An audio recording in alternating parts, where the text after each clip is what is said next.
this doesn't get old.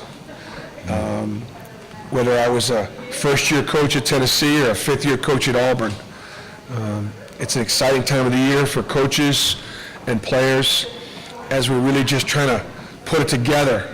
I myself still, no matter how many years I do it, truly don't know what I have until after the first several games, where you get exposed, you learn a lot about your team, and then how quickly can you retool it or improve it or hide it or do whatever it takes to try to become a good basketball team. So it's a very, very exciting time of the year, and we're looking forward to getting started. We'll start with Bob Holt over there on the right. Hey, Bob. Not a lot of players last year. Looks like you got a deeper roster.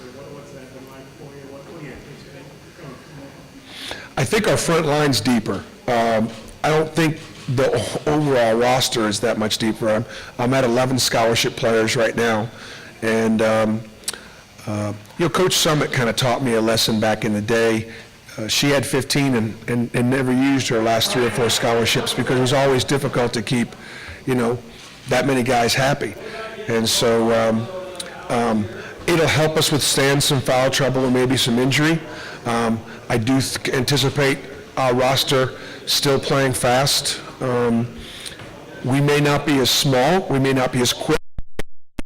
Difficult matchup that we were a year ago, particularly with a guy like Deshaun Murray, who we did a lot with. But I still think our style of play will be similar. We're here on the left front row. Coach, you and Coach Avery Johnson have turned around both programs in the state of Alabama. How exciting is it? Both of you went to the NCAA tournament last year. Now, this is, of course, football's a football crazy state, but everybody is also very excited about basketball. And the second question, who's going to be the guy in your mind right now that's going to be the blue guy that Deshaun Murray was a year ago? Well, I think that I'm a big fan of history. I'm a big fan of Wim Sanderson's, a big fan of Sonny Smith, Cliff Ellis. And when those guys were going at it, basketball was really good in the state of Alabama. And I'd like to think that we've been able to both bring some more competitiveness to our programs at the same time, which I think is great for the state. I think it's great for the SEC, adding depth and breadth to our league. I'm not sure who that guy is going to be.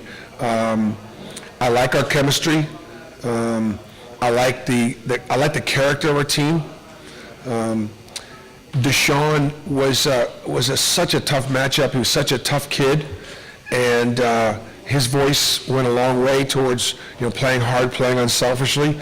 But I think a lot of those guys share some of that in common. Certainly Bryce Brown and Jared Harper are 2 of our best players, 2 of our more experienced players. And I would add probably Horace Spencer would be a guy in that would be. He saw the old man of our locker room. And he's a wonderful father. His son Avery's in our locker room a lot of times, and when Horace speaks, I think people listen. We respect him, and we admire him, and I think he'll keep our team together through the good, the bad, and the ugly of a season. Next is with the TV teams in the back. There's a lot of mutual respect between you and Coach Cal. He brings back some experience, kind of rare for a UK team. What are your thoughts on the dynamic of this year's team versus kind of what they normally bring to the table? Well, I think what it means is they've got a chance to be better early, because Coach they had a summer trip this year, and he's got a little bit more experience coming back. Those 2 things, and then when you add in the kind of schedule that Kentucky plays, they play the best schedule in the country. They got a chance to really help themselves and the league because they're going to be a little bit more veteran of a team. Which teams can handle the adversity the best, I think, is going to be a team that's going to win this league.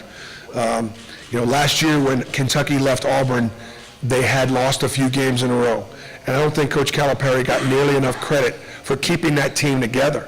And they turned it around and really were playing some of the best basketball of anybody in the country that went on to win the SEC tournament. All of us this year, because we're going to lose games in our league.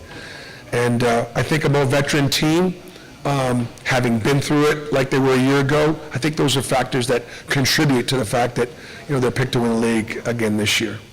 Yeah, the center front row.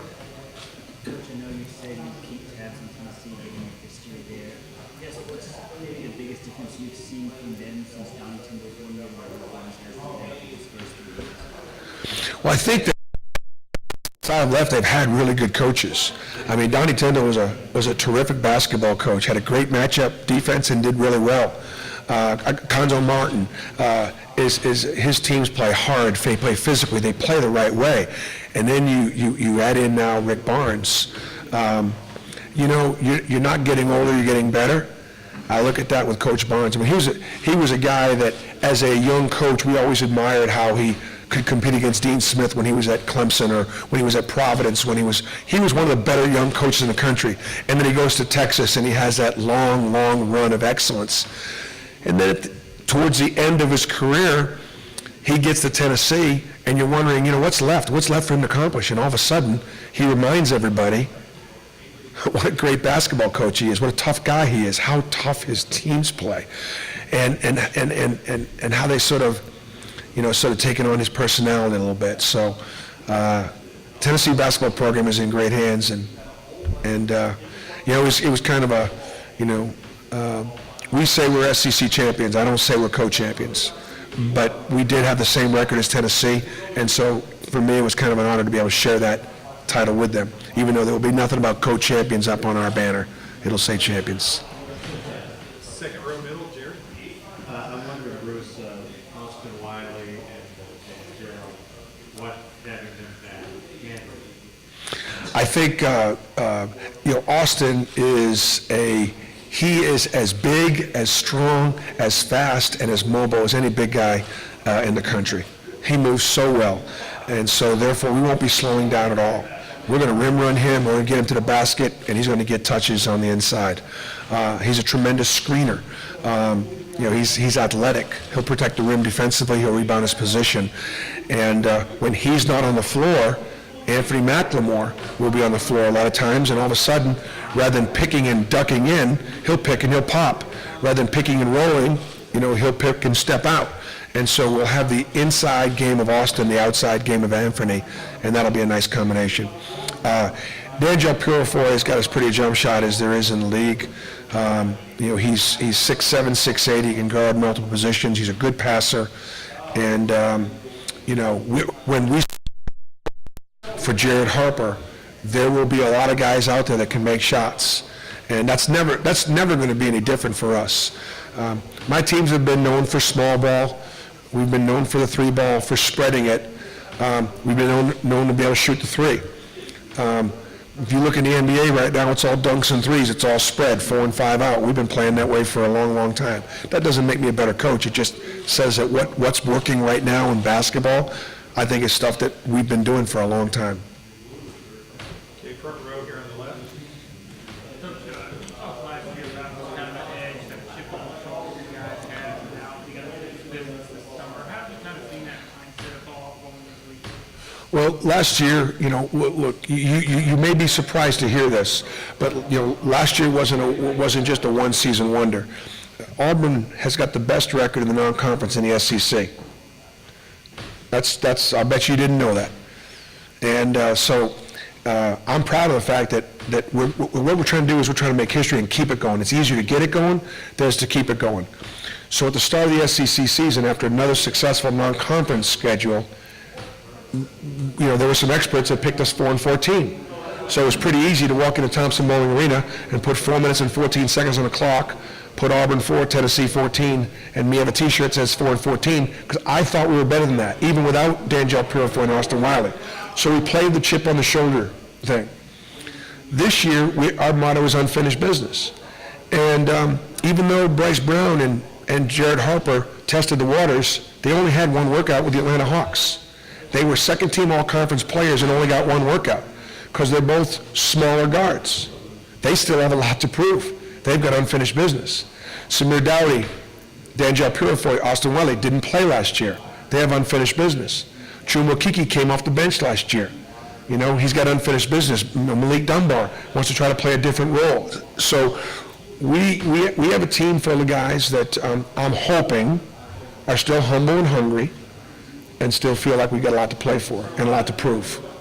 Second row in the middle, 18. Coach, what did Austin Wiley learn from the feedback from the NBA? I went out to Chicago, Washington play. I thought he played well. I thought there was a little rust on him, and in the sense that I think they were pleased with what they saw. They just hadn't laid eyes on him for a year, and so they were excited about watching him again and seeing him move and seeing his progress. And had Austin stayed in the draft, he probably goes in the middle of the second round. But he wanted to come back to Auburn. He wanted to make some history. He wanted to try to get some first-round guarantees that was available to him. But I thought they really liked what they saw, just a little rusty. Okay, here on the left, third row. Yeah, Bruce, Matt Moore's recovery obviously has been noted, how great that is, and he's back. If you look back on Could you say, I apologize? Matt Moore's recovery, obviously has been noted. Coming from South Carolina, but when you think back on that day, you think of Columbia personnel, USC staffers that did a job in getting that process going. Yes. And what do you kind of owe them, or frankly, they stayed in touch to make sure that Well, there's no question. Thank you for bringing that up again. When Anthony Mackler went down with such a gruesome injury, it could be, certainly career-threatening. And the professionalism, the expertise, the quality of the care in an emergency trauma situation at South Carolina and that athletic department and the people in the Colonial did was something that we recognized, we valued, we appreciated, we talked about it.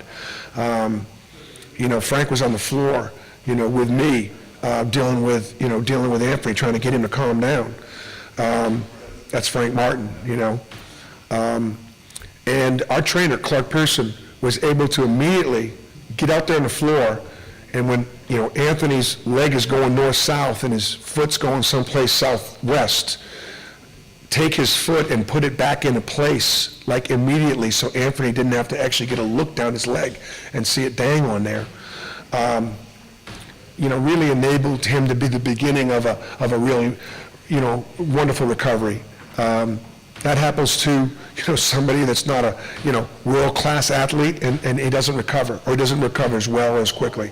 Anthony's back. He's 100%.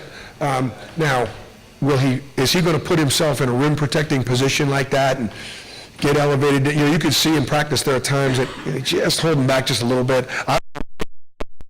And it's live. I think he's going to be terrific. But he's a real dimension now. This is a young man that was a 2-3 star, had had very few offers had no Power 5 offers for sure.